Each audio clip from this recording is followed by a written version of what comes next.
Bhavri Devi 1992, Priyadarshini Mathur 1993, Bilkis Banu 2002, Scarlet Killing 2007, Soumya 2011, Jyoti Singh 2012 and Kamduni 2012. The hands of the clock have turned, but the feet of this woman have not.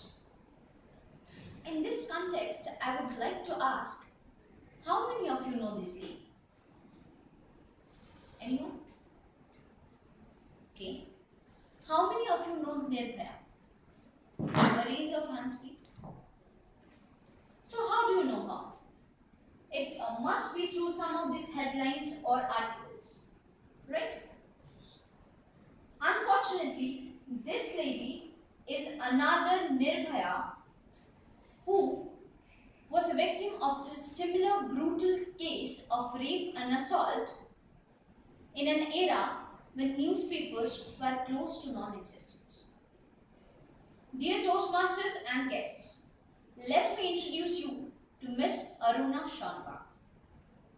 Aruna Ramchanda Shanbag was born on June 1st, 1948 in Haldipur, a small village of Karnataka. Aruna, fondly called Bai, was the eighth of her 6 brothers and 3 sisters. While in her village, hardly any girl used to go to school. Aruna used to borrow books from her seniors and do exceptionally well. It's mentioned that unlike her, none of her siblings even completed higher studies. Her classmates remember her as one of the most cheerful girl of the class. After losing her parents at an early age, Aruna left the shores of Haldipur with its limited opportunities and moved to Mumbai to search for her own fortunes. Aruna completed a course in nursing and joined the King Edward Memorial Hospital. It is said that she was so dedicated in her work that she was posted to the neurosurgery department, which takes years of experience, within only 3 years of her joining. Senior doctors always prefer to have her by their side. She never refused her duty when the doctors called her, even at night after a long day at work. But as it is said, happiness is always short-lived and suffering is always long-lasting. Being an upright woman, Aruna accused a sweeper of stealing medicines and threatened him that she would complain to the authority about his misdeeds. On the night of November 24, 1973, that man retaliated by raping her. And to keep her quiet, she was strangled with a dog chain, cutting off blood supply to her brain, causing hypoxic brain damage. And wait, the morbid tale of Aruna didn't just end there. It continued as she struggled between life and death for 42 years at a stretch in a bed of the same hospital she worked for.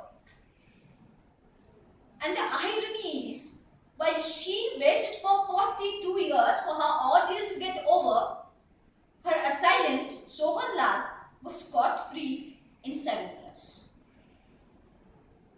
I know how you must be feeling right now. You must be feeling very ashamed of being a part of a country where heinous crimes like this take place every now and then. But wait, before you judge this incident, let me complete my story first. Aruna's family took part in her care at first, but eventually abandoned her due to financial crisis. At this point of time, the nurses of KEM rallied to the cause of keeping her alive. It said that the KEM staff looked upon her as a family member. New nurses were taken to her bedside and told, "She is one of us. We will take care of her until she dies." The KEM staff also opposed the euthanasia plea by Miss Pinky Virani, a journalist friend of Aruna. While Ms. Virani claimed that Aruna was virtually a dead person and should be allowed to die peacefully, the KM staff argued that she replies to them through facial gestures. The court suit had to be rejected. The nurses of KM gave Aruna a natural death after caring for her 42 years at a stretch. Unconditionally, of course. And just when I was about to lose all my faith in humanity while reading this story, these nurses restored my faith in it. They reminded me of a quote by Gandhi. You must not lose faith in humanity. Humanity is like an ocean. If a few drops get dirty, that does not mean the whole ocean is dirty. I understand with all the chaos in our day-to-day life, we are almost breathing in a living hell, which is surrounded by rampant corruption, family friction, and cutthroat material rat race. In such a situation, it's normal to elicit hatred against humanity, which is no more human. But with all the yardsticks and milestones we have set for ourselves, we are also forgetting the importance of being just a good human. It's that part of life which is paid least attention in our knowledge providing institutions.